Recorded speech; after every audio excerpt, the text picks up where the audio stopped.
ꯍꯧꯖꯤꯛ ꯇꯤꯜꯍꯧ ꯍꯥꯞꯆꯤꯟꯕꯤꯔꯅꯤ ꯆꯅꯝ ꯁꯤꯡ ꯈꯥꯃꯦꯟ ꯑꯁꯤꯟꯕꯤ ꯉꯧꯔꯒ ꯑꯀꯨꯞꯄ ꯑꯣꯏꯅ ꯍꯥꯞꯄꯒꯦ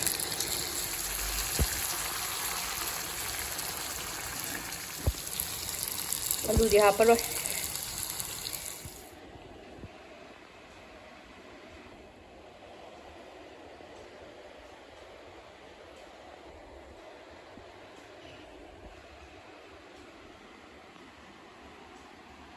ꯑꯍꯥꯟꯕꯃꯛꯇꯗ ꯌꯦꯡꯕ ꯃꯌꯥꯝ ꯄꯨꯝꯅꯃꯛꯄꯨ ꯄꯨꯔꯝꯖꯔꯤ ꯍꯧꯖꯤꯛꯁꯦ ꯅꯣꯡꯁꯨ ꯌꯥꯝ ꯀꯟꯅ ꯇꯥꯔꯤ ꯑꯗꯨꯒ ꯑꯩꯈꯣꯏ ꯕꯥ ꯁ꯭ꯋꯤꯠ ꯀꯣꯔꯟ ꯂꯩꯔꯦ ꯍꯧꯖꯤꯛꯁꯦ ꯁ꯭ꯋꯤꯠ ꯀꯣꯔꯟꯁꯦ ꯍꯣꯡꯉꯕ ꯃꯥꯜꯂꯦ ꯑꯗꯨꯅ ꯁ꯭ꯋꯤꯠ ꯀꯣꯔꯟꯁꯦ ꯌꯥꯝ ꯂꯩꯔꯦ ꯑꯩꯈꯣꯏ ꯕꯥꯁꯦ ꯑꯗꯨꯗ ꯑꯩꯅ ꯌꯦꯟꯒ ꯁ꯭ꯋꯤꯠ ꯀꯣꯔꯟꯒ ꯊꯣꯡꯖꯟꯕꯅꯤ ꯍꯦꯛꯇ ꯑꯇꯣꯞꯄ ꯀꯩꯝ ꯍꯥꯞꯇꯕꯤꯗ ꯑꯩꯈꯣꯏꯒꯤ ꯁꯂꯥꯗ ꯕꯗꯥꯝꯒ ꯇꯧꯕꯗꯣ ꯀꯨꯞ ꯁꯣꯏꯔꯒ ꯑꯗꯨꯃꯥꯏꯅ ꯑꯃ ꯇꯧꯁꯜꯂꯦ ꯁꯤꯒꯤ ꯃꯍꯤ ꯂꯩꯔꯦ ꯁ꯭ꯋꯤꯠ ꯀꯣꯔꯟ ꯂꯩꯔꯦ ꯌꯦꯟꯁꯦ ꯃꯐꯩ ꯉꯥꯛ ꯂꯧꯔꯕꯅꯦ ꯅꯣꯡꯁꯨ ꯌꯥꯝ ꯀꯟꯅ ꯇꯥꯔꯤ ꯃꯈꯣꯟ ꯇꯥꯔꯝꯒꯅꯤ ꯑꯗꯣ ꯅꯣꯡ ꯇꯥꯕ ꯃꯔꯛꯁꯤꯗ ꯍꯤꯟꯖꯥꯡ ꯑꯍꯥꯎꯕꯒꯤ ꯃꯍꯥꯎꯗꯣ ꯑꯗꯨ ꯂꯧꯔꯒ ꯍꯧꯖꯤꯛ ꯑꯩ ꯆꯥꯕ ꯍꯧꯖꯔꯛꯑꯒꯦꯀꯣ ꯃꯌꯥꯝ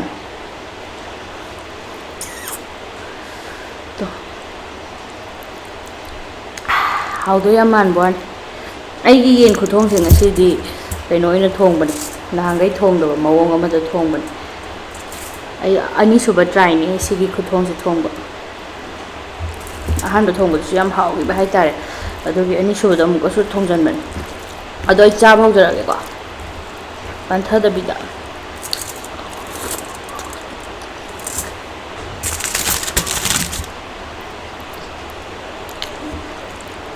ꯍꯥꯎꯋꯤꯅ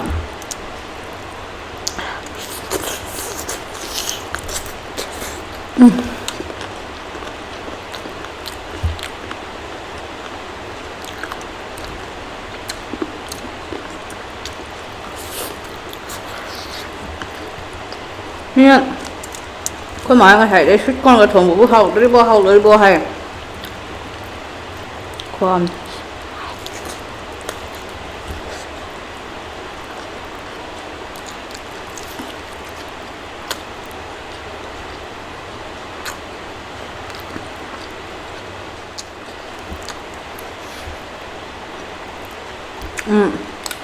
ꯁꯤꯁꯨ ꯆꯥꯎꯊꯣꯛꯄꯅꯦ ꯍꯥꯟꯅ ꯑꯗꯨꯗ ꯐꯖꯔꯦ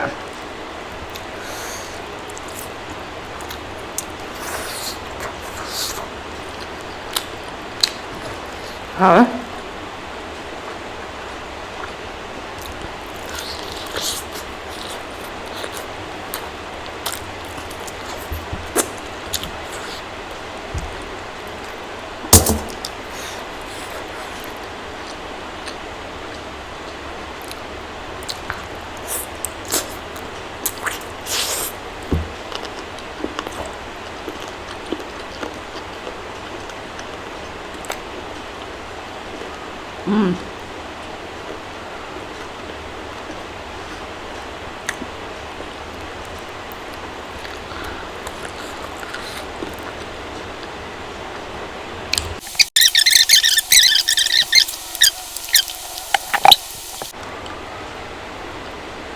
ꯂꯥꯟꯖꯅꯤꯡꯕ ꯃꯥꯜꯂꯦ ꯃꯁꯤ ꯆꯥꯊꯣꯛꯑꯒꯦ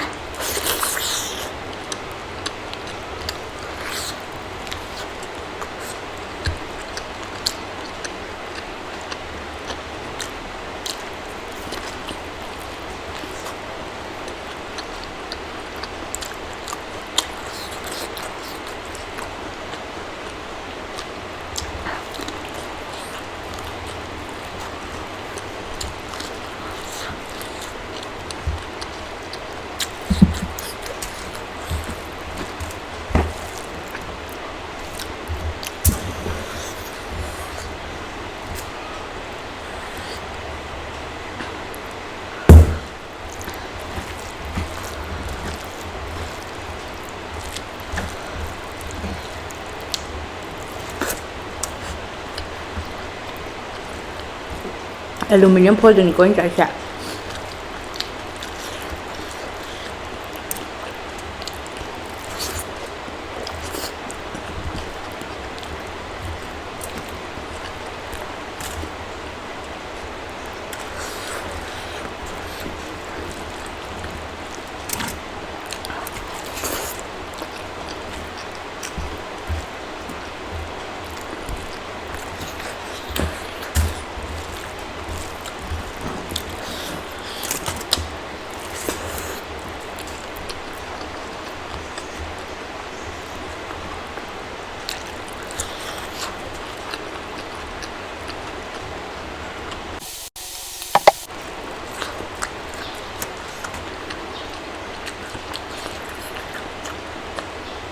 try tꯧꯊꯣꯛꯑꯦ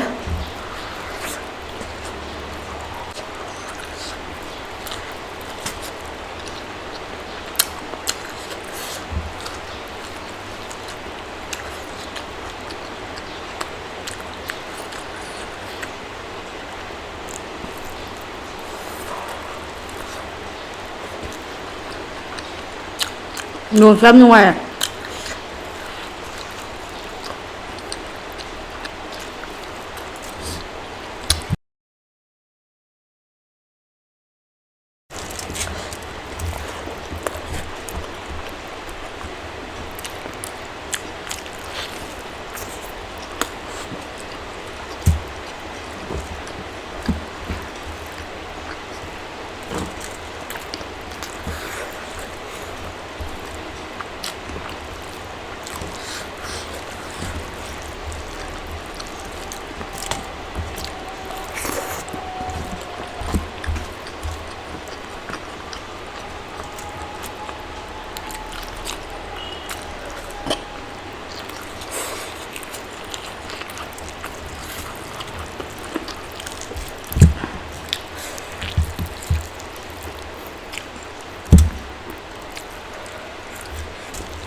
nướng sẽ tôm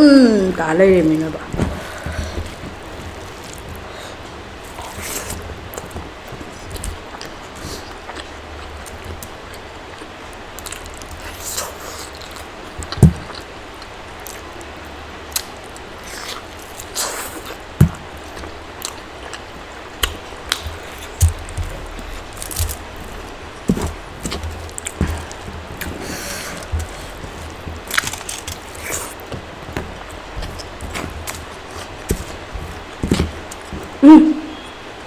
Ubra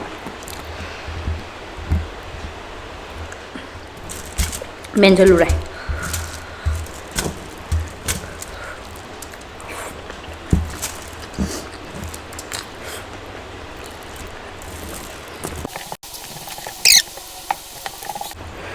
ôi chị sao em cha rồi này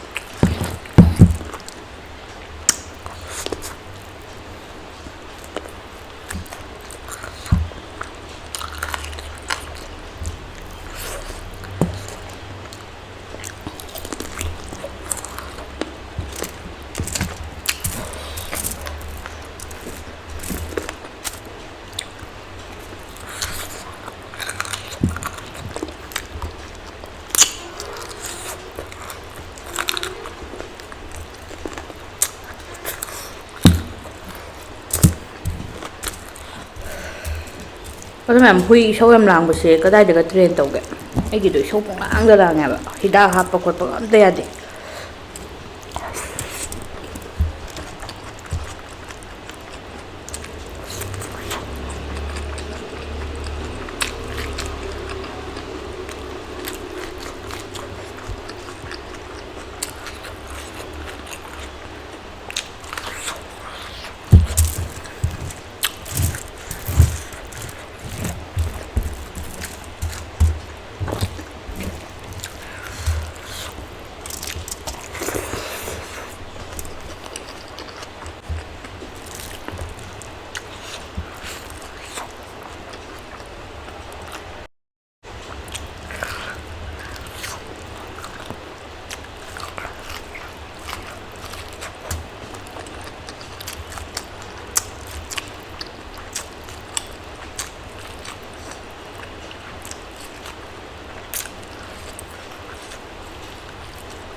tauꯕꯒꯤꯅꯦ ꯁ꯭ꯀꯤꯟꯁꯦ ꯌꯥꯝ ꯍꯥꯎꯕꯅꯦ ꯁ꯭ꯀꯤꯟ ꯑꯇꯥꯎꯕꯗ ꯑꯗꯨ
ꯉꯥ ꯇꯥꯎꯕ ꯊꯣꯡꯕꯁꯦ ꯃꯇꯨꯝ ꯍꯧꯕꯗꯣ ꯑꯗꯨꯝꯅꯦ ꯁꯤꯁꯨ ꯑꯗꯨꯗ ꯌꯦꯟꯅꯤꯅ ꯈꯔ ꯍꯦꯟꯅ ꯍꯥꯎꯕ ꯍꯥꯏꯇꯥꯔꯦ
ꯍꯧꯖꯤꯛꯀꯥꯟ sweet ꯀꯣꯔꯟꯁꯨ ꯆꯥꯝꯃꯩ 5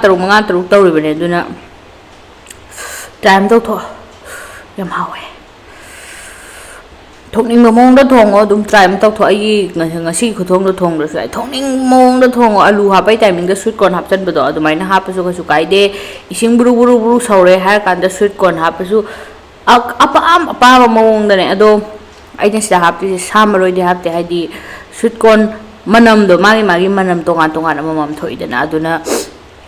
manam punjangadaba manam kok ngawgadwa gaidi haptre haidi u morok ama hapchandre manam kharkan gadrana sweet corn ga yanabado phawroidrana samaroi ma hapchandre akawam lere phadigom chai howdre phadigom di chai gadabado aina khalline kanom ikaw kawena phadigom oi lerame ado phare video se matang saida lotion jarge manungai bergadi like tobramo channel su support tobo boina subscribe tawdibi already toksan biramo loselokada ma yapuna pom ka sonna punem jari